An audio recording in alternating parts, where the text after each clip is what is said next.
Good afternoon. You're listening to the new WCEG Network on WCEGTalkRadio.com. Click the live stream tab or watch us live on your smart TV, YouTube at WCEG Network. I'm Celeste Giordano, your show host, along with Sara, my co-host, and we're the Global Legacy and Wealth Building for the next hour. We're the worldwide community empowerment group where we speak life into the community. Like us on Facebook, follow us on Twitter and on Instagram at WCEG_talk_radio and at WCEG Network. Last but not least, our disclaimer, the topics and opinions are those of the show host and guest and not WCEG Network. Thank you for your continued support. Well, hello, ladies. How are you today? Good. Hi. Good. What a beautiful group of ladies we have here today, Sara, and I'm so glad to see you this month, and happy Valentine's Day to each of you. And I think we have Galentine's Day coming up also for your girlfriends. And Sara, I'm sure you've been pretty busy with CPA and doing tax things, and they're coming out of the woodwork and everywhere else to see you today. So we're just so glad that you were able to join us. And we have a great show lined up for today, Sara. This is our nonprofit show for nonprofits and the organizations in the state of Georgia right now. And we have Positive Impact with Tammy Wilder. We also have Sally Buchanan, and we also have Gayle. I don't know, I'm close enough here with Creative Community Services. And we're going to talk all things about foster care this month. So I'm very excited, Sara, for us to get started today. We've got a great show lined up with some great people. And we would just say we want to thank each and every one of you for your time, for educating and informing our audience. But most important, we want to thank WCEG Network and their board for giving us this platform to educate and inform our community. And I'm sorry, Lisa, I forgot that we have Lisa Parks with us. And Lisa is also our newly appointed executive director at the Women of Community Impact. And we are so excited to hear from Lisa as well. So with that, I would like to get started. And first of all, Sara, let's talk about the Women of Community Impact and how it became a 501(c) and how you and I as co-founders found it. Celeste and I had been part of different groups and things, and they were all doing some good work, but they were doing it not for our community, right? So it was more important for us to be able to provide for our community. And our community's grown. Celeste is a part-time resident of Kentucky or Cincinnati, up in that area. So we've included that area too. And it just does your heart good to help other people. And that's the main thing, that's really how it all came to be. The two of us just wanting to do good. Absolutely. I met Sara back in 2013, and we were part of a networking group, Heart of Gwinnett. And we went on to become board members of Heart of Gwinnett. And then we went on to some other organizations that we served in. And all of a sudden, people just kept saying, y'all need to have your own 501(c). And we just listened to that for 1, 2, 3, maybe 4 years. And then we decided in 2020 to start the Women of Community Impact. And as Sara said, to serve the local communities and giving back. And we wanted to educate and inform women entrepreneurs in the neighborhood where we could educate them and give them knowledge about growing their business as entrepreneurs, as well as being able to serve. And Lisa, I would just love for you to share a little bit about your passion for the Women of Community Impact and, things that are going on for all of us. Hey, well, thank you for having me this afternoon. I met Celeste and Sara and was familiar with their organization as they were starting to allow it to blossom. And they're both servant leaders, which really spoke to my heart. So as we've kind of grown together, It's just been an awesome opportunity to get out there and support our community, and with kind of boots on the ground. And so what we've done is we've grown. My background is in marketing communications. So with a colleague up in Cincy, Kentucky area, we have just launched the Women of Community Impact website, and it's up there for everybody to see. And so it's, let me just double check, Women of Community, COMMUNITY impact.org, and you can reach out there and visit us. You'll also find us on Facebook and Instagram. So I'd love it if you'd follow us, and you'll learn about not only what we do, but what activities we have coming up this February, which is kind of why we're here today. So thanks for having me. Absolutely. And thank you, Lisa. And that is the womenofcommunityimpact.com right there. So as we get started here, our first guest that we would like to talk to today is Tami Wilder. And she is British born, now living in Grayson, Georgia, is the CEO of Positive Impact International and Gwinnett County Safe Place. Tami has always had a love for music, the arts, and mentoring youth, and the overwhelming desire to have a positive impact on our undeserved families. Tami believes that there should never be a child denied the fruitful experience of an enrichment program because of their lack of funds.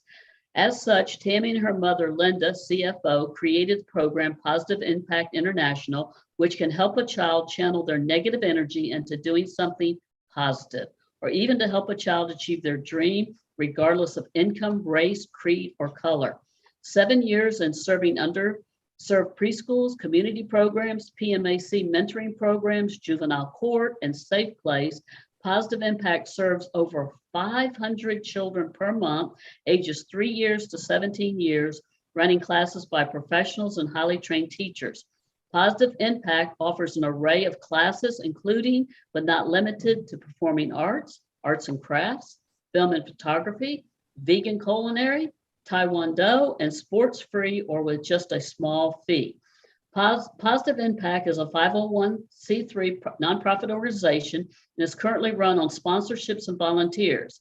It has now become the national safe place agency for Gwinnett County, an agency which helps youth in an unsafe situation or crisis, providing them immediate shelter, aiming to reunite families with stronger family dynamics by offering youth mentoring, family counseling, initiating them in the Positive Impact programs.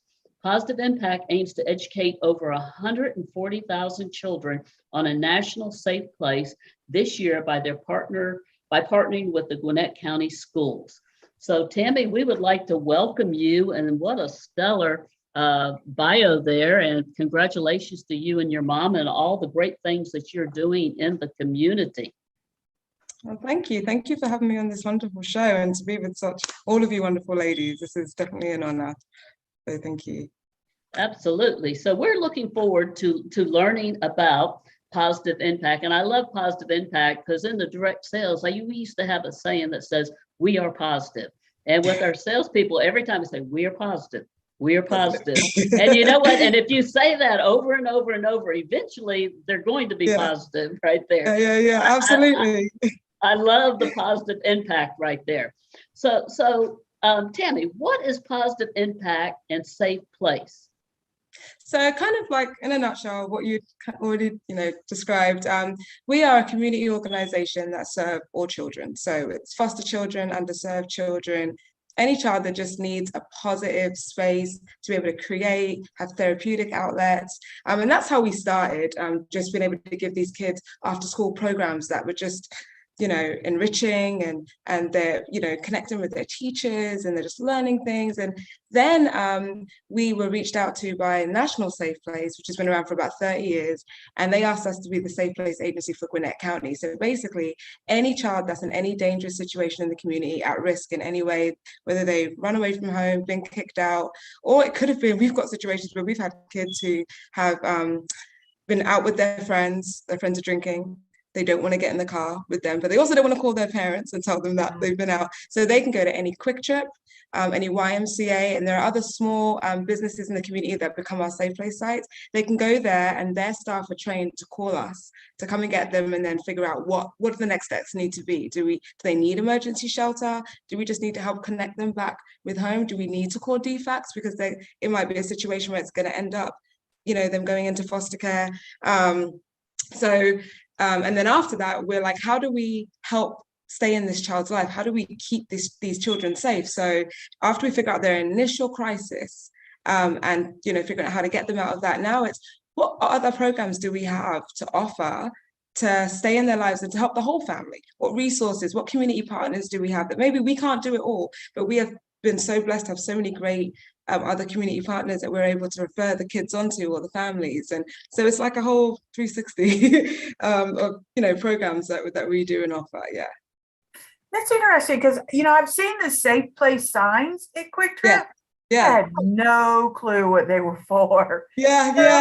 That's interesting. Now I know. Now right? you know. And what we do is we go into all of the schools in Gwinnett County from like 5th grade in elementary school through high school. And in their health classes, we talk to the kids about safe place, and they get wristbands, and we have a 24-hour crisis line, and so that they know what the places in the community that they can go to if they're in need of any help. Now, during the pandemic, was it worse, or is it just about the same? It was. So it was worse in the sense of kids are at home more, right? Wow. So I know that DFACS has some of the same issues where kids are home more, so there's more opportunity for things to happen. The downside of that is they're not at school. So whereas when kids come to school, teachers can notice whether they've got a bruise on them, whether they look like they haven't been eating, or that they haven't been in school. Whereas, little Sarah, like, where is she? We haven't seen her in a week. So it was kind of like, we did get a lot more calls, but then I also feel like there were probably a lot of situations that went unnoticed, and people were quarantined in their home. So kids didn't have a lot of access to get to a safe place or a school counselor. And then another struggle that we faced was that our host homes, we couldn't necessarily ask them to take in children that were coming off the street because of COVID. So, and a lot of our host homes are older and have other health issues. So we were in a bit of a jam, and we had to refer a lot of our kids out to our partner safe place agencies that are in Noonan, Decatur, taking them outside of Gwinnett. So we were constantly like this through COVID, and now it's gotten a lot better, but it was extremely challenging. Yeah. Yeah, I can't. Yes, I always said those kids, if they were at school, they were happy, they were with their friends. And if the home life was terrible, now they're in that 24/7 and can't get away, right? And exactly. At least at school, they had food, all those type of things. And, and I've been blessed all my life. I've never had to worry about that, right? I'm the oldest of 5 girls. We never had we didn't always have lots of money, but we always had each other. You had what you needed. So I never had to worry about that. But during the pandemic, it sat heavy on my heart about that. I don't think anybody was quite prepared, for all of the different challenges that would come and many different levels, during that time. Yes. Well, go ahead, Sarah. No, go ahead. I didn't mean to get off topic, but Well, no, that's a great point there, Sarah, because during that pandemic right there, we used to see information on social media where spousal abuse, the rise went up. And, we don't really think about, foster kids or the children, and, and being involved in the community, especially some of the food shelters, that, how important it is that when the kids go to school, like you say, they're eating, and then they have programs where they get the food to take home for the weekend. So, they have some food. And I just think the community sometimes just doesn't realize the need out there and what is really going on, especially in a county as large as Gwinnett County. And how many children a month, Tammy, are you taking in and working with in a month? So every month it kind of varies, it's different. We find that when we're in the schools the most, we get the most phone calls because they're hearing, safe place, that's what you need to do if you have an issue, or the kids are telling each other, like, call this number.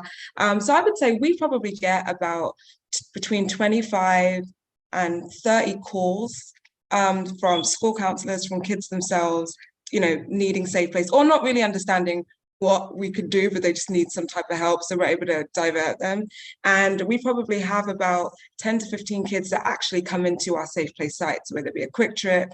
And we cover all of Gwinnett and then further north. So like Jefferson, Athens, kind of close up Helen, kind of the rural areas as well. So those are usually the amount of phone calls that we get coming in, and Wow.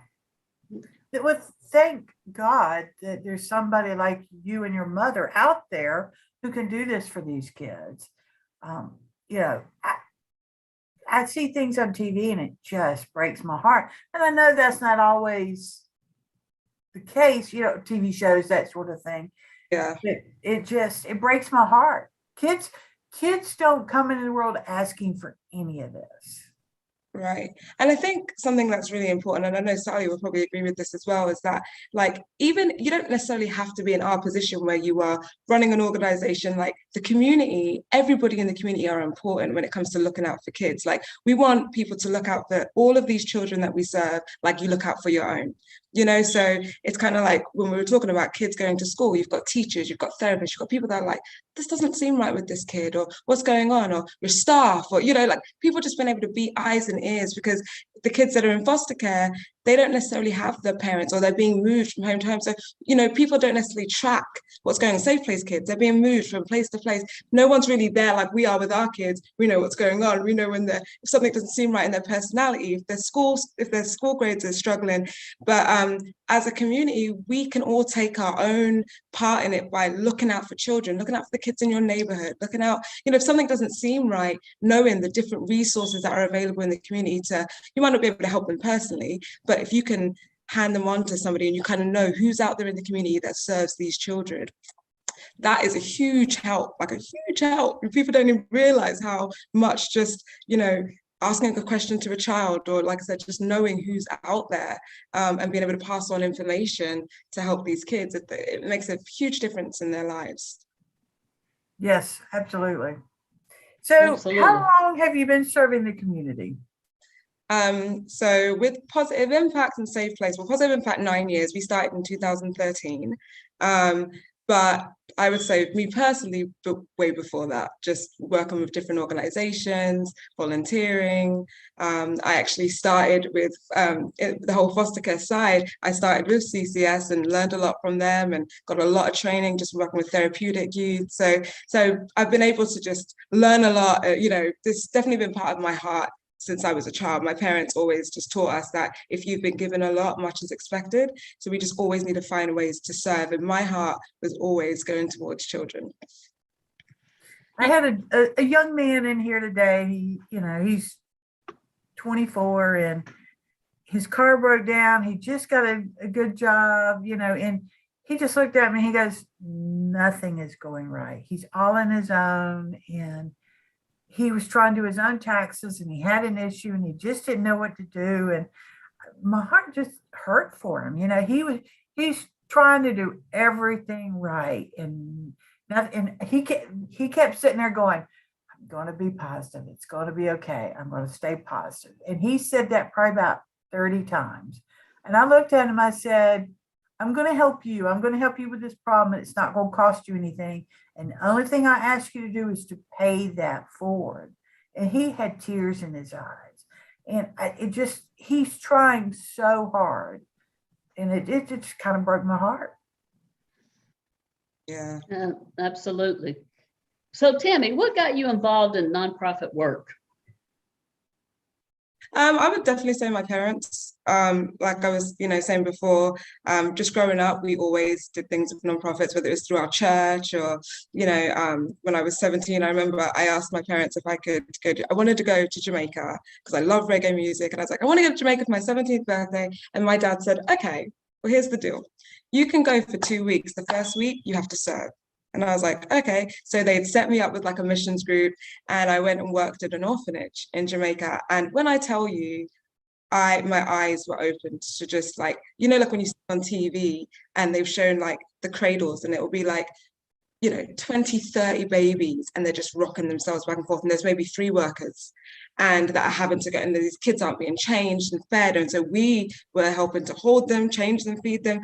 And I just remember being like, I want to do this. Like, I didn't know exactly what capacity I would do it in, but my heart at that point was like, I got to do something like this. And so then after that, just continued. And when I looked professionally what I wanted to do, like I had to have a strong musical background, but I was really interested in foster care. And then my parents started to become foster parents and help out. We always would have kids coming in our house that were having issues with their parents, and my parents would always be the house that everybody came to. But I think those were the things that were kind of being instilled in me from young. And then as I, became an adult, had my own children, I'm like, this is definitely something that I want to do. I know that I'm happiest when I'm giving back. I'm happiest when I'm able to serve others. I want my children to follow that same example, because I just feel like it just gives a whole nother value to life. It's just a deeper side. And so yeah, that's what got me going. Wow. Wow, very good. So what are some of the goals for this year for you and your mother?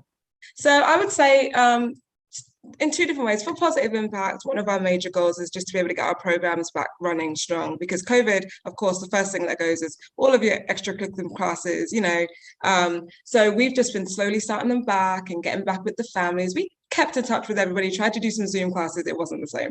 So just kind of getting back out there, getting, the community knowing that our classes are back, we're here. So that's one of our biggest goals. And then also being able to get back into getting our donors and fundraising back for like our art supplies, and just because we try to not charge anything for any of our programs. We do not want money to be a factor. So just really getting back out there in the community and getting our name back out there and getting the programs going. And then for Safe Place, our biggest goal has been to actually have a crisis home. And we are like almost there. We're finishing some of the final things because we've had host homes for the past 5 years. And like I said, that's been awesome, and we still will keep our host homes, but we never want to tell a child that we don't have a bed for them. And so being able to have this home, we'll have 10 beds, and the kids, it's a short term, it's like 1 to 3 days that the kids will come and stay, but it kind of gives us that room to work with their families, or if we're working with DFACs and that child's not put in danger or staying in a hotel or staying on someone's couch, or some of this it's just not safe, be able to make sure they're in school, they're getting their food. So our biggest goal is to get this home open and to be able to serve more children. And also in doing that, kids that we get that are like 17 and are kind of like too old, so DFACs kind of pause on them because they're about to age out. The families are too grown to live at home, but they're too young to live by themselves. So we get a lot of kids in those situations. And so our goal this year is to help them be independent, get them finish school, whether it's a GED, get them working, get them in financial planning classes where they're budgeting, so that they don't become a homeless adult. So doing a lot of preventative things in that area, and then also helping them in their relationships with their family, because kids don't realize how much they need family, whether it's biological or not. You need that support system. So just kind of helping them get along. So those are our big goals for this year, to, get these kids some help. Absolutely. That's amazing. So who are you partnered with in Gwinnett County? So our main partners are going to be Gwinnett County Schools, Quick Trip, all of the Quick Trips, all of the YMCAs. Stars and Strikes is one of our partners. They do a big Christmas party for us every year, and we invite all the different foster care agencies, all the different groups that we work with. All the kids come out. We normally have about 400 to 500 kids that come out every year, and so that's one of our big partnerships. The Aurora Theatre has become one of our partners as well. And the Hudgens are one of our partners. So we just have a lot of different, depending on the different needs that we have. Viewpoint Health is also one of our partners. They will work with any of our families for free, especially if they don't have insurance. And they'll do as well. Yeah. So to name a few. So how do people get in touch with you and find out more information, and how can we get involved?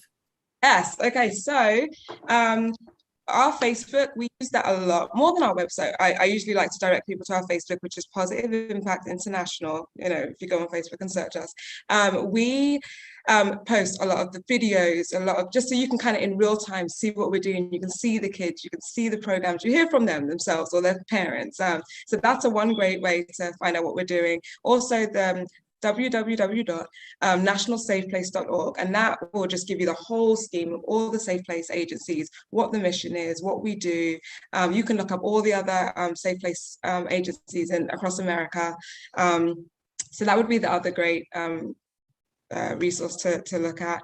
And then the book bags, that we are so grateful for you guys partnering with us with this, because when we get Safe Place children, they literally come with nothing. Like the back is all they have. So being able to have these book bags is a huge blessing, because it already kind of makes that child just feel that much more secure, and give them just the essentials that they need: a toothbrush and toiletries, and you've got girls who need their personal hygiene products, and those things are so important. So we're super grateful for things like that. If you want to reach out to us on either one of those forms, especially the Positive Impact Facebook page, you can message me directly and I will answer. And if you want to know how you can volunteer with us, donate, get involved, everything's on there.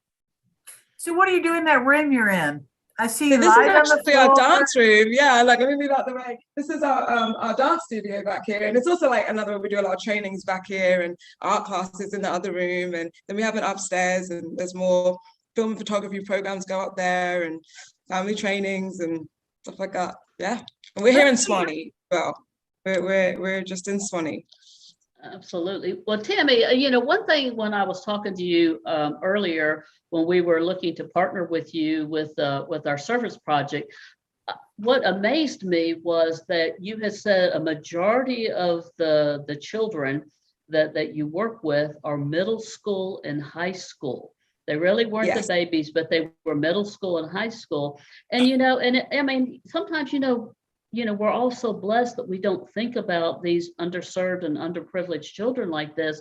Like you say, that a middle school, high school, and whether it be a female in the personal hygiene items, but you think about the young men needing, razors and shaving cream and deodorant. And I know when I had my franchise, interviewing people to come work as salespeople, what amazed me was these people had to be 18 years and older, but how many 18-year-olds had dropped out of school and didn't finish school, and they were living with a single parent. They didn't have mothers and fathers, and they were expected to have to pay bills to help keep the roof over their head or keep the lights on and things of this nature. And there's just so much need. And Lisa, I would just love to open this up to you with a few minutes that we have left as the Executive Director of Women and Community Impact. Any questions or information or comments that you would like to say to Tammy and the service program that we're going to be doing for them? Well, Tammy, so let me ask you, as far as the backpacks, can you give us, you mentioned essentials and understand like feminine hygiene products. Are you dealing primarily with African-American or white children? Is there as far as what we need for hair products, for example? Yeah, absolutely.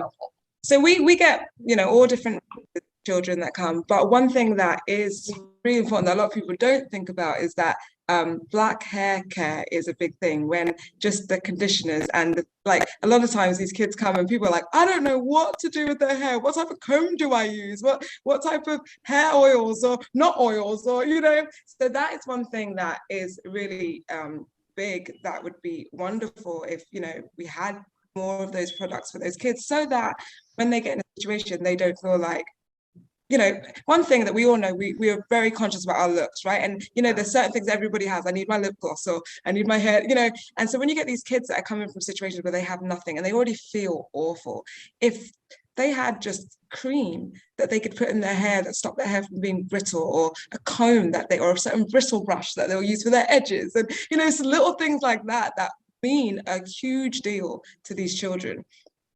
So, yeah. I'm sorry, Lisa, do we have like a list of that? Because I have no idea. I don't do much with my hair, I just comb it and do whatever. So I don't, if we get a list like that so that we know what to get, the proper things to get. Yeah, absolutely. Absolutely. And I thought it would be important for just our listeners to note that when we create a backpack, it is going to be personalized, so that we open it up and it's something useful, and that they can feel, if you're donating your dollars, your hard-earned dollars, that you're connecting to a child and you're actually making a difference. Because like you said, that's so important.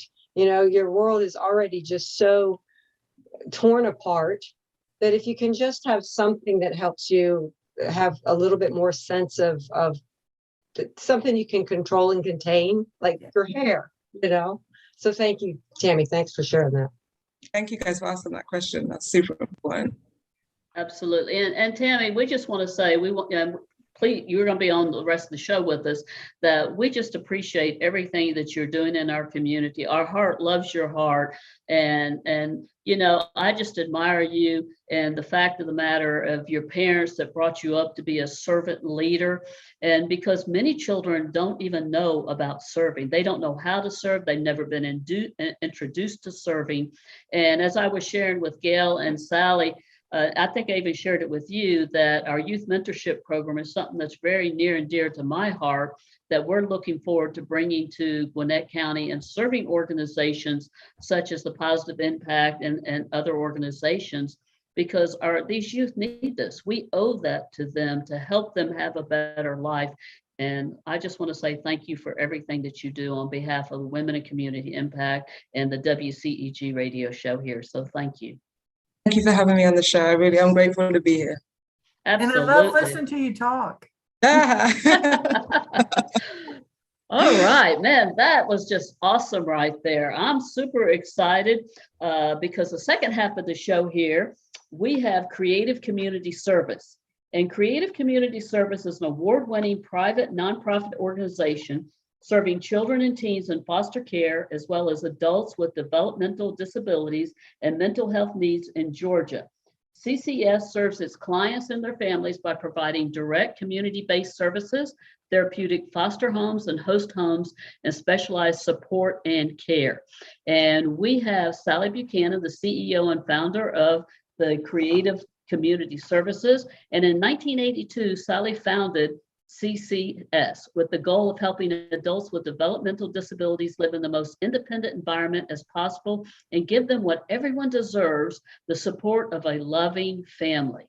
In 1988, Creative Community Services opened its doors to a new type of client, Georgia's most vulnerable children. Up to this point, kids throughout the state of Georgia with severe mental health concerns have three options: be transferred to another state, psychiatric care facility, or homelessness. Because no community-based program existed in Georgia that understood their needs, Creative Community Services became the first agency in Georgia to provide therapeutic foster care. That is just awesome. I can't wait to learn and hear more about that, Sally. I'd like to go ahead and introduce Gayle as well. Gayle has served on the board of Creative Community Services for 4 years and has recently stepped into the board chair role. She is founder of Total Life Leadership, an organization providing leadership coaching, training, and facilitation services. With an MBA from the University of Louisville and 25 years experience in the public and private sector, Gayle brings a strong leadership skill and passion to her board chair role. She is an enthusiastic advocate for CCS and looks forward to strengthening the board, agency, and partnership. And ladies, we just welcome you and glad to have you with us today. Thank you so much, Celeste. I appreciate that. Absolutely. We're glad to be here.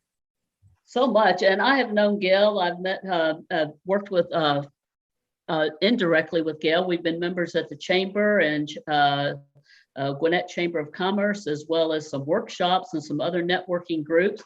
And so grateful to be introduced to Sally. And, it just goes to show you what a small world. Sarah and I and Lisa were talking about, wanting to do something for foster children. And lo and behold, a week or so ago, 10 days ago, Gayle and I are friends on LinkedIn, and Gayle made a post or something. It's like, it's amazing how God just delivers these people to you and the service projects that you're going to do. And we were looking for organizations, and that's how we reached out to Gayle, and we got to learn more about Sally and CCS. And the same thing with Tami. Tami was introduced to us through our dear friend Maureen Cornwall with Home of Hope. And we just all have such servant hearts, and it's amazing the circle that we have together and just serving and helping one another, and how blessed we are. So we're just grateful to have you here today. And Sara, I'm going to let you start with some questions for Sally, please. Okay. So Sally, what is the difference between foster care and therapeutic foster care? It's a great question, because a lot of people think that, they don't know what therapeutic foster care is, and you haven't heard it. And mainly because foster care, you always hear about it because of it being part of the Department of Family and Children's Services. And that's where the kids go, especially ones that are neglected or maybe abused as well. And therapeutic foster care is one step above that. We actually contract with the state of Georgia, with the Department of Family and Children's Services, and serve those youth that unfortunately have been very severely abused and or neglected. So they have physically and sexually, and that causes a tremendous amount of trauma. And we've learned more and more about trauma and what it does to young kids and how it carries on into their adulthood.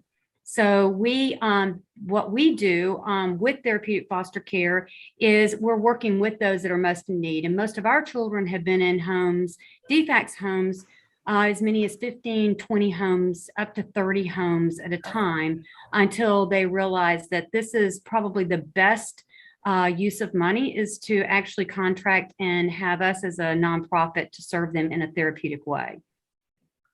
Wow. Yeah, that's Yeah. I'm naive. I'm in my own little world. Don't know what's going on out there. So I had no idea. A lot of people don't. And that's why this is just a great opportunity. As long as we've been around since, we started therapeutic foster care in 1988. And it's amazing that it's like people don't know what we're doing, because we're so specialized, and we're serving a particular population that I think that most of the community thinks that, that's the state takes care of those kids, right? Or, you have the Department of Family and Children's Services, and they're a great partner to do that. But we get the opportunity to help serve those youth that are most in need and have the most complex needs. And by them being allowed for you to help them, I would imagine that only helps them further down the road to not have to not make things worse in their life, because they're getting help. They're having people to talk to. Again, I go back to TV shows that I've watched, right? Where you see that this child has been abused their whole life, and then they become the abuser because they don't know anything else. So by you helping them, you can stop all that. Right. And it's kind of like what Tammy, fortunately their, agency is able to work with the children and hopefully get them and give them a safe place. But a lot of those children, as Tammy knows, they kind of fall through the cracks, and there's a lot of kids out there.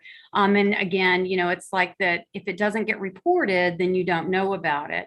And our youth, you're exactly right about the trauma, and how do you affect that child so that when they grow up, that doesn't become part of who they are or their identifying factor. So we work with a lot of, middle-aged youth, and also teenagers. So we have the middle school and teenage. That's usually when a lot of that comes out. And we've been fortunate where the state has actually worked with us with some of the children that are younger. So the younger that the child is, the more you can do what you need to do. And we do a lot of different things with those children to make it a specialty. Wow. Well, thank you. Absolutely. Well, Sally, give us the typical example of the type of children and youth CCS serves, and take us through maybe some things that you can share with us, please. Right. Well, when a child is referred to us, again, the child has been in probably anywhere from 15 to 30 foster homes. And it takes sometimes that long to realize what a child needs and what's going on. And we're really working with the state so that we realize that, trying to identify those needs a lot earlier in a child's life.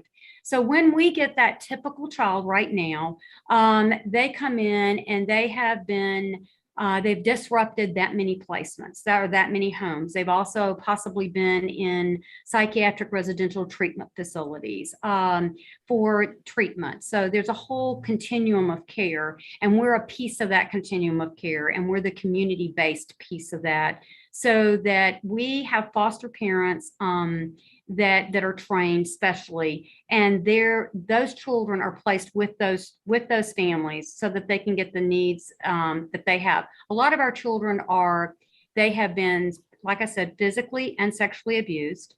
They also come with lower IQs, so that they may have a developmental disability as well as the trauma, which is a lot harder because those children, they don't process the same way. So the abuse that has occurred, they don't know how to process it. Then you also we work with the LGBTQ plus community, which is a really huge thing that we're starting to reach out and really serve youth that do, that identify as LGBTQ plus. And that's really important because that's a part of the community and a part of the child's life that they need to be understood. So that's some of our typical types of children that we have.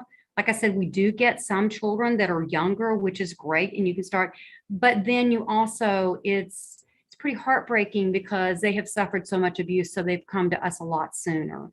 But we do make a difference, and with the help of everything in the community and the help of everyone, especially our foster parents and our workers, we develop a life for them, and we can, serve them through partnering with a lot of different agencies for all the services that these children need. So what special support is provided to CCS children and youth that is not provided in those in typical foster care? One of the things is we have the advantage where when we recruit our foster parents, they go through a very rigorous training process. They also, only one child typically is placed in a home, and then they have to be matched with that family. So it's not so much about whether you have a room available or a bed available or that you're serving a number of different children. We won't know that how important it is to be, especially picked for this, a family that's specially picked for this child. It's interesting because I always say it's almost like speed dating. So it's kind of like, you really, really want to do your very best at looking at, what's the best family, what does this child need in a very short period of time, in making those decisions and learning about that child, and then learning about the family and what their strengths are and what type of child do they best work with, because every parent cannot work with every child. If you have a child with autism, not everyone has that ability to do that. But we give them that skill set, and we teach them those. And then the children also, Tammy mentioned Viewpoint. We have a lot of our mental health facilities that actually do the therapy for our kids because they also need therapy. So they receive weekly therapy. Again, we have a staff of what we call family consultants, which are like caseworkers, but they only have 8 cases. So they don't have like DFACS a lot of times. It has 15 at the least, but maybe 30, sometimes 50 cases that they have to see. So we're in the homes every single week, as well as having a 24/7 on-call, which is made up of our supervisors and our family consultants. So they know the children. It's not just, an on-call center. So they know specifically about these children. We also have a program that is called our Soar Program, and that's where the children actually get a lot of behavior intervention through the applied behavior analysis. So we are in there sometimes every day, or we may be in there 3 times a week, to where we teach not only the child coping skills and look at that after assessing them, but also we work with the parents and teaching them What are the child's triggers? How do you refer, how do you deal with those triggers? As a parent, you'll know that if you think back, if you had your own kids or your nieces or nephews or watched other children, you get into power plays. You get, those power struggles, they'll come real naturally. I always said, I could preach what to do better than than what I did sometimes, because I would find myself getting into my own power struggles with my own daughters. So it's an easy thing to do, but you're learning how to really do that and be that special person to that child. Sally, something that intrigued me and talking with you and Gayle and just talking with everybody here today and Tammy as well,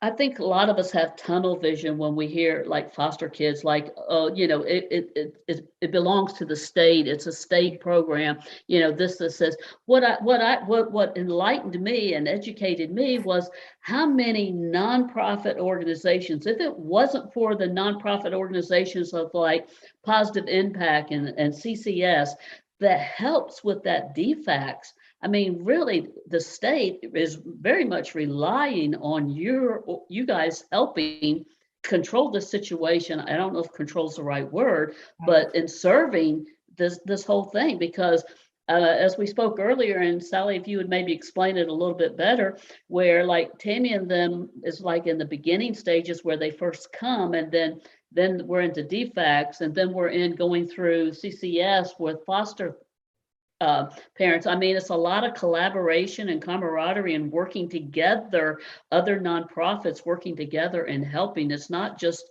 DFACS. That's right. And we're definitely big. There's a partnership with DFACS. There's a partnership with other nonprofit agencies that we all have as nonprofits, which is so important. We have people that volunteer. We have agencies that do tutoring and things like what Tammy's talking about with what she did with their agency. That helps because it's not just for the kids that are before they get into DFACS. It's after they are part of DFACS. It's so important for that partnership. It does take a village to raise a child. It really does. That is why the state really does rely on nonprofits to help. And again, it's not just about, where the children live, but what kind of activities. Our children have a real difficult time in school too. If you can imagine, you've been uprooted from school. If you made 15 placements, those 15 placements may be in 15 different school systems. So that's just really, really hard, especially for preteens and teens. It's just amazing to really think about. If you think about a trauma that you might have gone through and how that you've dealt with that, and then think about children dealing with a trauma and just being uprooted from their family. Because even though it might be that someone in the family was abusive or was not able to protect them, that was their family. So you're losing your family, which we think is just, that is trauma in itself, to do that, just, to have that happen. So it's just definitely a true partnership with everyone. We help one another. We work, on a weekly basis with other agencies to make this happen, to make it work. Well, and that trauma right there, Sally, I mean, this is mental, emotional, physical. I mean, just, I can just can't even imagine the anger issues that go along with that, with, 15 different placements and, especially, I mean, just raising kids itself, just trying to keep them in a good positive environment, and then you're having to deal with people and that's been a negative environment, abusive environment, mental environment. I mean, there's physical abuse, mental abuse, there's all of those things. And I just think what you guys are doing is just phenomenal in recognizing this. Sarah, you got another question for Sally, please? So what special training and services are provided to the foster parents? When they get trained, they go through a lot of different training, again, about how to do behavior intervention. Behavior intervention is really important. I mean, how do you deal with that? How do you not get personally offended when, the kids lash out at you verbally or even physically sometimes, because it's like it's a protection. They live in a little cocoon. They become very they have armor, and it's hard sometimes to get through that when you think about how many times, because they don't want to be hurt. Sometimes they'll say, I'm going to make it where I am kicked out of this home before you actually kick me out. I'm going to be the cause of this. I'm going to make it happen. So it's just making, that unconditional love. But along with the love, you do have to have, like I said, the special training. So you have someone that's training with you on a weekly basis. You have support groups that we do. We also, like I said, I have the behavior intervention program, which is our applied behavior analysis. And those behavior specialists are working with those families and with those youth to recognize it. I think one of the things is also getting our youth involved in outside curricular activities. And so we work with the coaches, we work with the after school programs, all of those things, because you're going to have that so that those kids don't get kicked out. And that's just so important. How do they learn to communicate with, effectively? And how do they learn how to, their peer relationships? It's hard enough for kids when they're that age anyway, but then you have the other things going on in your life and you have a lot of history. And all of those there's triggers, so somebody can say something and your first thing is that you're going to lash out and hit them. And how do you teach them not to do that, to walk away? Those are the things that we work on, and we work with the parents. So you get a lot of training. I got my training before I had my kids. So I thought, well, this is probably going to help me, I hope. Now we might want to ask them if that really did help them. But I think that, just knowing how to do that and what to do it, and giving the parents the tools, because a lot of times you just don't have the tools. And that's why a lot of families lash out or have actually ended up abusing children. They don't have those tools. They don't know what's going on because things are affecting their lives. So I think that that's just so important to understand. It's a whole family thing. We're really working on kinship care, because one of the things that's become more clear is that everybody still wants their families. It doesn't matter whatever your mom or your dad or your uncle or sister or brother did, you still want that family. That's really, that's unconditional. If we all think about our own personal families. So what we're doing is actually learning. Our newest project right now is we're going to be taught and get some training on how to search for those families of those kids, so that we can locate them, because some of them don't even know that their cousins, their, brothers or sisters, or nephews and nieces, that they even exist. They didn't even know about them because families just got a little disjointed. Or maybe very, dysfunctional. So we're really going to learn how to search for that and find those families. Right now, we have we found families for 10 of our kids, and those have been the most successful, because then you have those forever homes. So when they do age out of DFACS, what happens? I mean, when our kids turn 21, or they can sign out at 18. I don't know of too many people, even though we all think that we're grown up at 18 years old.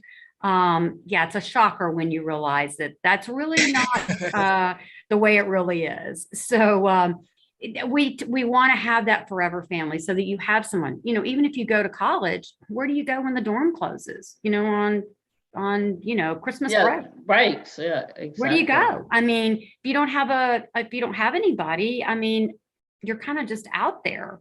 So I think that, it makes you a part of being a very productive part of the community as well. So we're responsible for our children. It's just not Department of Family and Children's Services. This is our future, which is just so critical to know that. And for them to be, again, I think you were talking, Celeste, about the youth mentors. I mean, if you talk to Tammy, how did Tammy get into this? That's some of my same story. How did I get into that? It was like, oh my gosh, it's doing all of that volunteer stuff. I did a lot of mission work. We led youth groups and things like that. It's like, you've got to expose kids to what's out there. And there's always somebody that has something that's happened to them that's a little bit worse than what you did. It's like, oh, by the grace of God, I didn't have that happen to me. So I think that that's just, there's so many things we can do for these kids and for our kids. They're not just these kids, they're our kids and our future.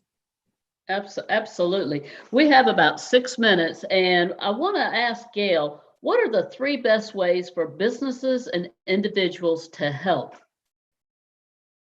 Les, thank you for asking that question. And you can see from Sally why I am a part of CCS, because of her Yes. heart and the heart of all of the people who work with CCS, whether they're CCS employees or in that network, to help not somebody else's kids, but our kids as a community. So there's really, as you said, 3 ways that you can help CCS. One of them is to volunteer, and that can be as little as be a birthday buddy for one of the CCS kids. Make sure they get a birthday cake and a birthday gift.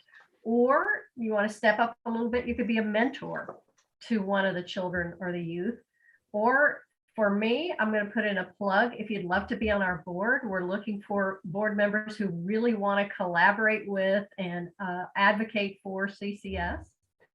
So those are 3 ways you can volunteer. You can also make a monetary donation to support the programs of CCS. Or the biggest investment you could make, and if it's on your heart, it's something you can think about, and that's to explore becoming a foster parent or even a respite care family. So when those foster parents need a rest, you're somebody who maybe takes the children for the weekend. And all of those ways you can learn about at ccsgeorgia.org. Well, thank you so much for sharing that, Gayle. I do have one more question for Sally. Sally, how many children, youth are in the CCS care right now? We average about 60 youth at a time. And that's mainly because it's very difficult to find foster families that will step up to the plate. I mean, this is definitely, something, it's a mission. It has to be someone's mission. And it also, and a calling. And then also being, putting yourself out there to have your life changed a little bit. So, to open your home to a youth and to learn how to work with that youth. So at any time, and what our youth are usually with us about, a year to 18 months, maybe sometimes a little bit longer, because we want to find that permanency for them. We want to give them that forever home. So we're always looking about, how is that going to be? Are they going to be adopted, which our kids do get adopted? Are they going to find, that kinship home, or that fictive kin, which is, that coach or that teacher or somebody that really, is interested and made a difference in that child's life. So those are, and so we serve a lot of children. It's 60 kids, but they do kind of keep moving through, which is a good thing, because again, they get the permanency that they need. Absolutely. Thank you so much for that. Sarah, as co-founders of Women of Community Impact, foster children was something that you came to the table and said how that was near and dear to your heart. And I am just so grateful that you have brought that to our attention, and how Women of Community Impact is making that a mission this year to include foster children in these organizations. And in conversation with Tami and Sally and Gayle, the Women in Community Impact looks forward to collaborating with you on a youth mentorship program of how we can help and serve this year. What I'd like to do, we have 3 minutes, is Lisa, would you please express the service project that we have going on now through March for Foster Care Month, which will be in May. So go ahead. All right. So for February, we're going to share and spread the love and service, and collect donations for those backpacks. We're going to ask all our friends, family, and neighbors to just make a small or a large donation so that we can purchase as many just multi-purpose utility packs that we can then fill with those essentials. Followers can go to our page and literally click right there. There's going to be a PayPal link. You can reach out to us individually, and we'll continue to share that and just encourage anybody that's watching to participate.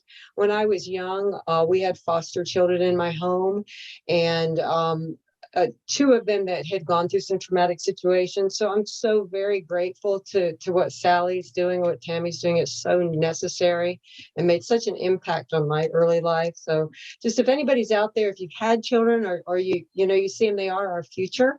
So you can click that. If you go to thewomenofcommunityimpact.com. My apologies earlier. And you'll see contact us or how to get involved. You'll find that PayPal link and you can just click to donate. Absolutely, and thank you for sharing that. So we're going to do a backpack filled with personal hygiene items. $50 will completely fill a backpack. Our goal is to deliver 300 backpacks in the community of Gwinnett County to Positive Impact and to CCS, as well as the Northern Kentucky and Cincinnati area. And with that being said, ladies, I can't thank you enough for joining Sara and I on Global Legacy and Wealth Building and talking all things foster care here today. And I look forward, Sara, to us having a show back in when we come up in May and inviting these ladies back to talk more about that. And I have a couple of foster parents that are going to join us. And I think it's going to be another great show in May for that. So thank you, Lisa. Thank you for stepping up to the plate and everything that you do for women of community impact. And we thank you, ladies, and your nonprofit organizations, because I definitely see the bigger picture here. If it wasn't for your organizations, you know, I just don't even want to think what Gwinnett County would look like without your organization. So our heart loves your heart, and thank you so much. Thank you. Thanks, ladies. Yes. Thank you. Thank you. You guys have a wonderful and blessed day. Thanks. Bye-bye. Thank you. Bye-bye. Bye-bye. Bye. Penny?